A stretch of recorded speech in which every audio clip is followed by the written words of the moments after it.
축복이 오늘 말씀 듣는 모든 분들에게 함께 하시기를 주님의 이름으로 축원합니다. 과거 우리 조상들은 농사를 많이 지었는데 농사일이 얼마나 고되고 힘든지 해보지 않은 분들은 아마 잘 실감이 안 날 겁니다. 지금은 다 기계로 하고 컴퓨터로 하고 사람의 몸과 신체를 움직여서 노동력을 쏟는 일이 없지만 농사라는 것은 기본적으로 사람의 몸이 갖고 있는 파워를 가지고 일을 하는 거기 때문에 우리 몸 자체가 노동력이 돼야 되는 거예요. 그러니까 굉장히 고된 것입니다. 또 햇빛도 견뎌야 되고 또 벌레도 견뎌야 되고 잡초하고도 싸워야 되고, 그래서 한 해 동안 농사를 지어서 수확을 얻을 때쯤 되면은 농부들이 아주 기진맥진을 하죠. 그런데 그렇게 해서 수확을 얻게 되면 그 기쁨은 정말 말로 다 할 수 없는 큰 기쁨인 것입니다. 그래서 그 기쁨을 가지고 조상들에게 제사도 드리고 또 우리가 예수 믿은 후로는 하나님 앞에 예배를 드리게 되었는데, 농사를 지어서 첫 곡식을 얻게 되면 우리 믿음의 선조들은 제일 먼저 하나님 앞에 가지고 와서 하나님 앞에 예물을 첫 곡식으로 드리는 것을 굉장히 기쁨으로 여겼습니다. 그래서 하나님 앞에 나오면 그것을 가지고 감사함으로 하나님이 한 해 동안 이렇게 농사 지을 때 잘 지을 수 있도록 해주셔서 너무나 감사합니다 하고 하나님께 영광을 돌리는 그런 삶을 우리가 살았던 것입니다. 제가 어릴 때 교회 다닐 때 보면은 교회 안에 앞에 그 성미함이라는 게 있었어요. 기억하시는 분들이 혹시 있을지 모르겠는데, 그때는 이렇게 먹고 살기 힘든 시절이어서 그런지 교회 올 때 이렇게 조그마한 주머니를 교회에서 하나씩 나눠줍니다. 성미함이라고, 이게 보따리가 조그만 주머니 같은 걸 나눠주는데 집에서 매일 식사를 할 때 거기다 한 주먹씩 집어넣는 거예요. 그래서 주일날이 되면 이렇게 어느 정도 주머니가 만들어지거든요. 그럼 그걸 예배당 올 때 성경책 들고 가방 들고 이 주머니를 들고는 예배당에 와서 예배당 앞에 본당 앞에 이렇게 쌀을 넣는 통이 있으면 거기다 이렇게 부었어요. 매주 부었습니다. 어떤 분은 뭐 한 달에 한 번 붓기도 하고.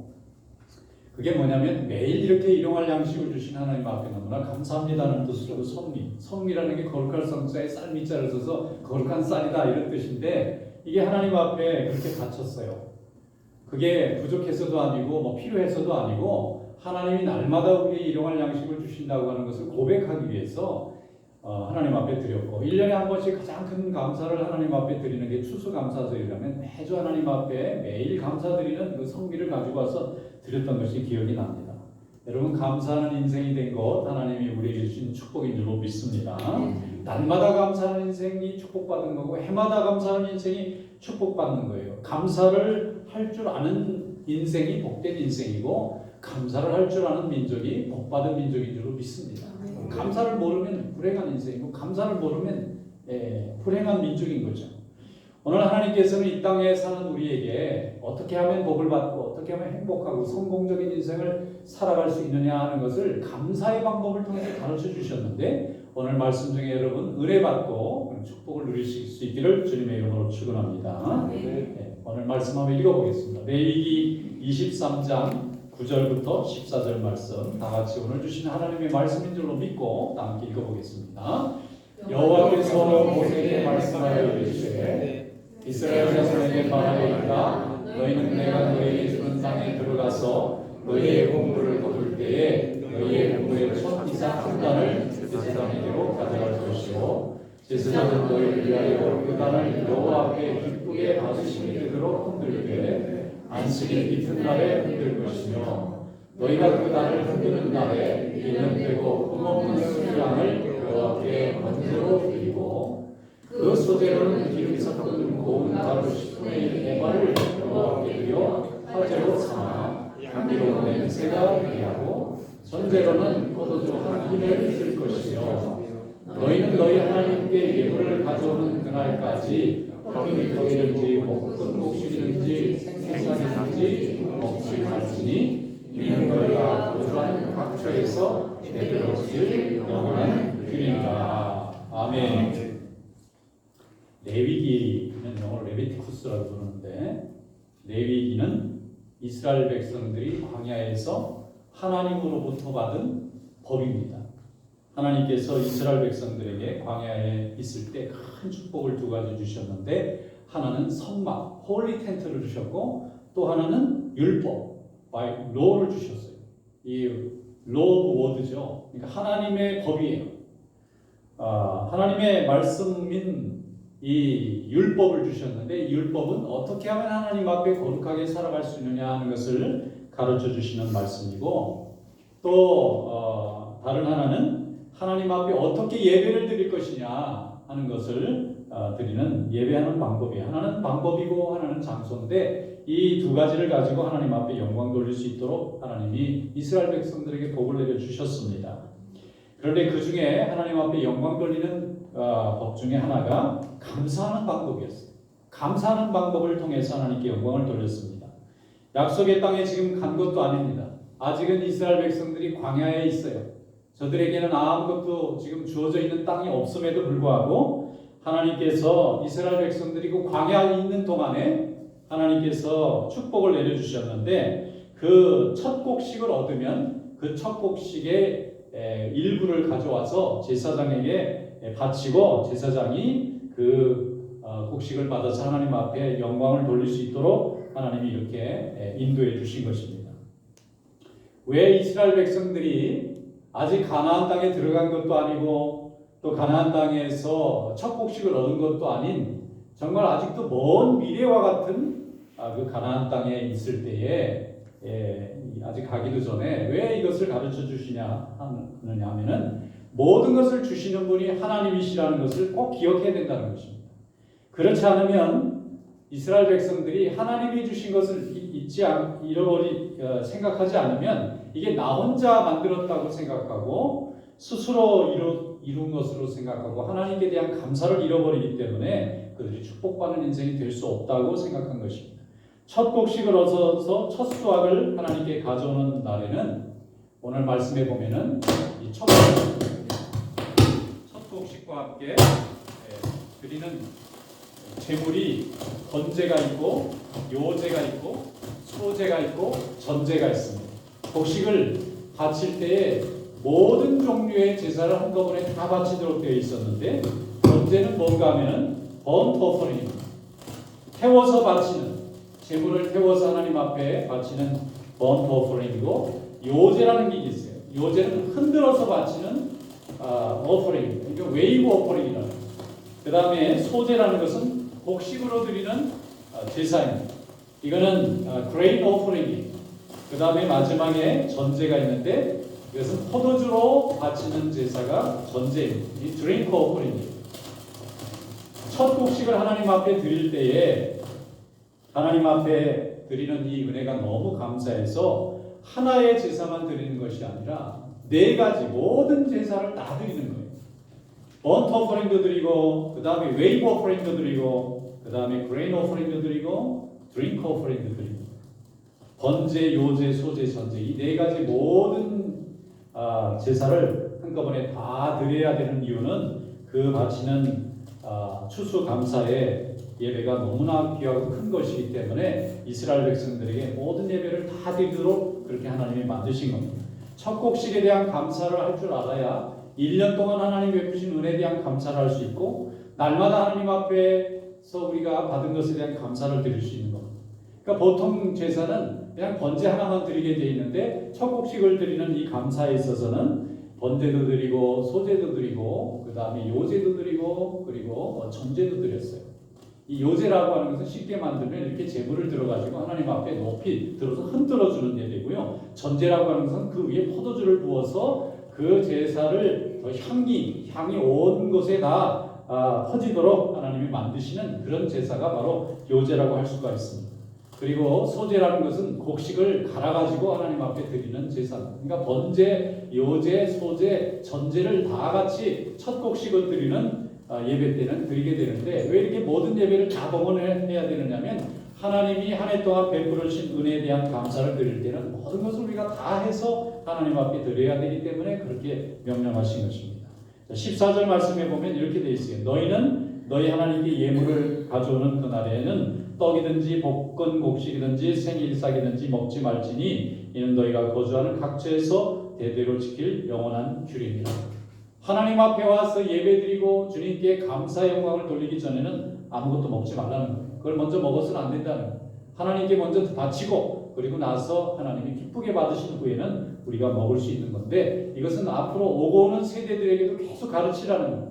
한 세대만 지키고 끝날 규례가 아니라 모든 세대가 다 지키고 바쳐야 될 규례라는 것입니다.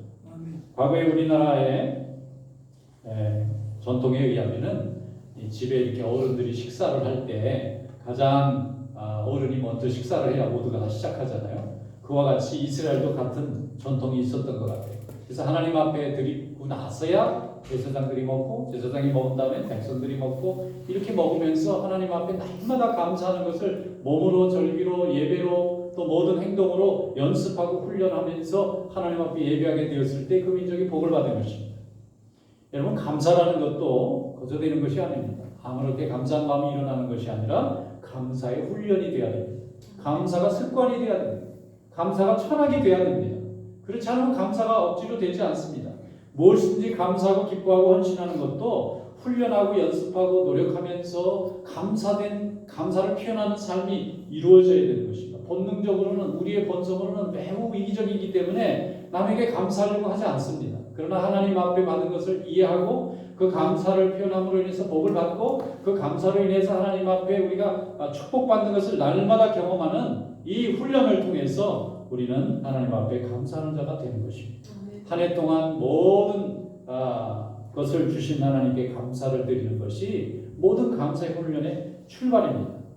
이스라엘 백성들은 이 레위기의 말씀을 받았을 때에 그들의 삶의 처지는 매우 어려웠습니다. 광야에 불편하고 고달프고 힘든 삶을 살았음에도 불구하고 하나님이 감사하고 하나님께 영광 돌리면 복을 주시겠다고 하는 말씀처럼 그들이 그것을 순종하고 받아들였어요. 미래에 이루어질 하나님의 축복을 이룰 것을 믿고 지금부터 감사하기 시작했어요. 소망을 가졌습니다. 마치 가진 자처럼 행동하고 판단하고 살았습니다. 그렇게 훈련받은 후에 정말로 가나안 땅, 약속의 땅에 들어갔을 때 그들은 훈련받은 대로 첫 복식을 얻었을 때 하나님 앞에 먼저 감사드리고 하나님께 영광 돌림으로 인해서 저들이 하나님 앞에 축복받는 그런 인생을 살게 된 줄로 믿습니다.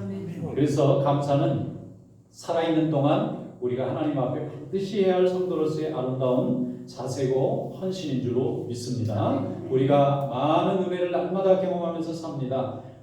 그리고 하나님의 은총 가운데 살아가고 있습니다. 감사할 대상이 있다는 것처럼 성공하고 축복받은 인생이 없어요. 감사가 없는 인생은 실패한 인생입니다.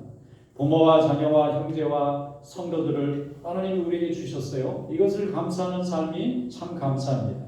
만약에 우리 곁에 하나님이 이렇게 귀한 사람들을 보내주지 않았으면 우리가 얼마나 불행하고 또 얼마나 외롭고 두려운 인생을 살아야 되겠습니까? 하나님이 우리에게 이렇게 귀한 은혜를 주셨다고 하는 것은 우리와 함께 더불어 지낼 수 있는 모든 이들을 주신 것에 대한 감사를 우리가 항상 해야 되는 줄로 믿습니다. 하나님이 함께 하심으로 인해서 하나님께 영광 돌리는 삶을 살아갈 때에 우리는 정말 행복한 사람이 되고 또 성공한 인생이 되는 줄로 믿습니다.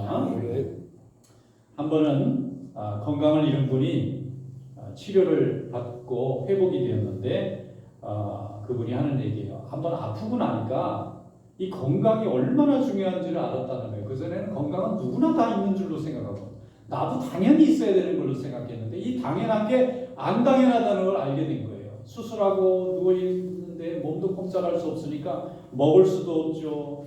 또 누구를 만날 수도 없죠. 아무것도 할 수 없죠. 그러니까 이거 하나님이 정말 자기를 사랑해서 그동안 병원 출입하지 않고 살아갈 수 있게 해주셨구나 하고 그때서야 감사가 나오더라는 거예요. 여러분, 잃어봐야 있는 현재 주신 게 얼마나 감사한지를 깨닫게 되는 것입니다. 근데 우리는 잃기도 전에 하나님의 말씀을 통해서 무엇이 감사한지를 알았기 때문에 더 지혜로운 자가 되고 더 축복받은 자가 되는 것입니다. 감사하는 것이 복된 것입니다.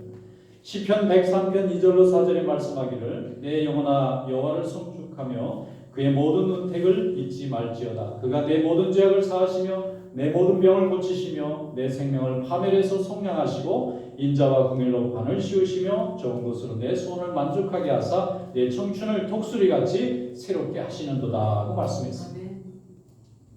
하나님이 없으면 우리는 아무것도 얻을 수도 없고 누릴 수도 없고 행할 수도 없습니다.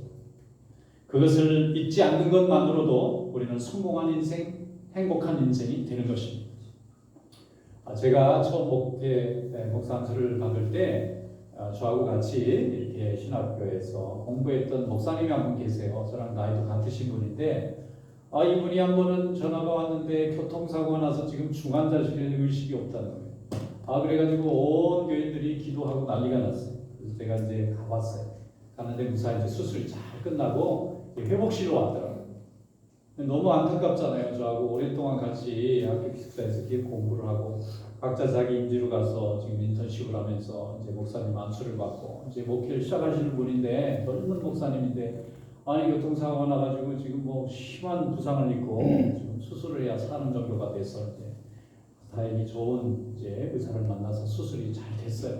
근데 깨어나기만 하면 되는 그 사람들이 얼마나 긴장되겠어요. 깨어나야 되는데 근데 정말 이제 나중에 마치서 깨어났는데 이분이 깨어나면서 하는 말이 주여 감사합니다 이러면서 딱 깨는 거예요. 야, 이 목사님 맞구나. 맞아. 여러분 우리가 깨어났는데 항상 마음속에 감사하다는 주여라는 이 마음이 날마다 이게 훈련돼 있으니까 이게 자기도 모르게 나오는 거예요. 어떤 사람 막 깨어나는데 막 화를 버럭버럭 내는 사람도 있고 이게 마치 깰 때 좀 두려워요. 나는 그럴까 봐. 그런 사람도 있잖아요. 근데 이 목사님 주여 감사합니다. 야, 이 정말 목사님이 맞구나. 은혜 받았어요. 저는 그래서. 저도 나중에 마스크 낄 때 주여 감사합니다 해야 되는데 딴소리 하면 안 되는데 그런 생각이 막 들더라고요. 여러분 우리가 왜 축복받는 존재입니까? 감사를 알기 때문입니다. 가장 큰 감사는 무슨 감사입니까? 하나님께서 나와 함께 하시는 것에 대한 감사예요. 그러고 나면 가족들도 감사하고 성도들도 감사하고 일터도 감사하고 이웃도 감사하고 그냥 만나는 주변에 있는 사람도 다 감사하게 되는 거예요. 하나님 앞에 감사하다는 은혜를 모르면 나머지가 감사가 오지가 않는 겁니다. 감사는 하나님이 우리에게 주신 거고 우리가 깨달을 때 우리의 것이 되는 것입니다. 그리고 마귀는요. 감사하는 사람은 못 이깁니다. 마귀의 밥은 불평입니다. 원망입니다. 절망입니다. 그런데 마귀가 못 이기는 게 있어요. 감사하는 사람은 이길 수가 없어요. 자기 뜻대로 어떻게 할 수가 없어요. 아무리 유혹하고 시험하고 이렇게 핍박해도 절대 감사하는 사람은 이길 수가 없어요. 원망해야 될 때 도리어 감사하니까 마귀가 이길 수가 없는 거예요. 우리 인생을 넘어뜨리지 못합니다. 하나님의 교회를 넘어뜨리지 못합니다. 제가 처음 목회 시작하면서 너무 감사한 거예요. 주일을 하는 게 너무 감사한 거예요. 어떻게 이런 축복이 나한테 오나. 그래가지고 제가 하나님 앞에 이렇게 하는 약속을 했어요. 하나님 추수감사주의 되면 제가 좀 힘들어도 가장 큰 헌금을 해보겠습니다. 1년 동안 매달 하지만. 그래서 지금까지 지켰는데요. 이 목사가 된 지 한 30년이 됐잖아요. 근데 지나 보니까 별로 그렇게 열심히 한 것 같지 않은데 하나님이 모든 걸 다 형통하게 열어주셨어요. 자녀들도 다 열어주셨어요. 건강도 주셨어요. 좋은 성도들도 많이 보내주셨어요. 정말 행복하게 주의 일을 하면서 복음 전할 수 있도록 하나님이 해주셨더라고요. 감사하게 만드시고 순종했더니 하나님이 길을 열어주셨어요. 저는 그것을 고백할 수밖에 없습니다. 여러분 인생은 선택입니다. 하나님의 말씀은 순종하면 복이 옵니다. 그걸 자꾸 이렇게 저렇게 해석하고 내 편한 대로 끌다 보면 하나님의 뜻에 불순종하게 되는 거예요. 감사하며 살 건지 원망하며 살 건지 불평하면서 살 건지 은혜 받으면서 살 건지 이거 선택하는 거예요. 근데 우리는 선택했어요. 이미 선택지에 답을 달았습니다. 답을 냈어요. 이미 바꿀 수 없습니다. 하나님을 선택했고 믿음을 선택했고 감사를 선택했습니다. 그럼 하나님이 그대로 갚아 주실 줄로 믿습니다. 순종할 수 있어야 믿음입니다. 어떤 의사가 우울증 치료를 하게 되었는데 아무리 치료해도 안 되는 거예요. 이분한테 약물 치료도 안 되고 정서 치료도 안 되고 상담 치료도 안 되고 마지막에 이분이 교회 다니는 의사 선생님이셨는지 마지막에는 그 감사로 한번 치료해 봅시다. 하나님이 얼마나 당신에게 감사했는지 그거 좀 많이 좀 적어오세요. 그리고 한번 따져봅시다. 이랬더니 감사할 제목을 따지다 보니까 이분이 낫는 거예요. 얘는 정말 생각의 문제거든요. 모든 병이 생각에서부터 지배당하는 거거든요. 나중에 회복이 되더래요. 이게 감사로 인해서 우리의 인생이 치유되는 것입니다. 마음이 고쳐지는 것입니다. 하나님이 여러분을 고쳐주시고 여러분들 인생을 회복시켜주시고 하나님이 복으로 채워주실 줄로 믿습니다. 데살로니가서 5장 16절로 18절에 말씀했습니다. 항상 기뻐하라. 쉬지 말고 기도하라. 범사에 감사하라. 이것은 그리스도 예수 안에서 너희를 향하신 하나님의 뜻입니다. 하나님의 뜻이에요. 우리가 행복하기를 바라시는 게 하나님의 뜻이라고. 이 뜻대로 순종해서 오늘도 주님 앞에 행복하고 성공적인 그런 믿음의 삶을 살아가시기를 주님의 이름으로 축원합니다. 기도하겠습니다.